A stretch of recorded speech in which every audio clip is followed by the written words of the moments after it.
Shivkranti TV news अन्याय, अत्याचार, बेकायदेशीर कृत्य करणाऱ्या विरुद्ध शोषित पीडित न्याय देणारा एकच आवाज.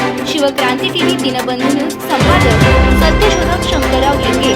7387377880. प्रकरणाचा तपशील. कोकाटे सदनिका घोटाळा प्रकरण. माणिकराव कोकाटे हे राष्ट्रवादी काँग्रेस अजित पवार गटचे नेते आणि आमदार आहेत. सदनिका घोटाळा प्रकरणात त्यांना 2 वर्षांची सक्त मजुरी व दंड अशी शिक्षा नाशिक सत्र न्यायालयानं दिली होती. त्यानंतर कोर्टाने अटक वॉरंट जारी केलं होतं आणि कोकाटे यांना नाशिक पोलिसांनी अटकण्याचा प्रयत्न केला होता.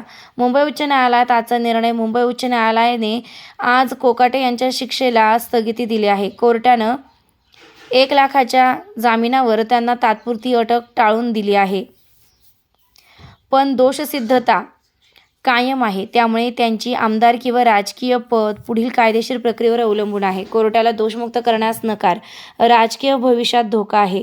वकिलांचा युक्तिवाद. वकिलांनी कोर्टात सांगितलं की कोकाटे यांच्यावर फसवणुकीचा आरोप चुकीचा आहे आणि फसवणुकीची व्याख्या समजून न घेता प्रकरण थोडक्यात दाखल केले आहे. राजकीय परिणाम. शिक्षा स्थगिती असल्यामुळे अटक पुढे होणार नाही, परंतु दोषसिद्धीकरता निकाल कायम असल्यामुळे त्यांच्या आमदारकीवर परिणाम होऊ शकतो.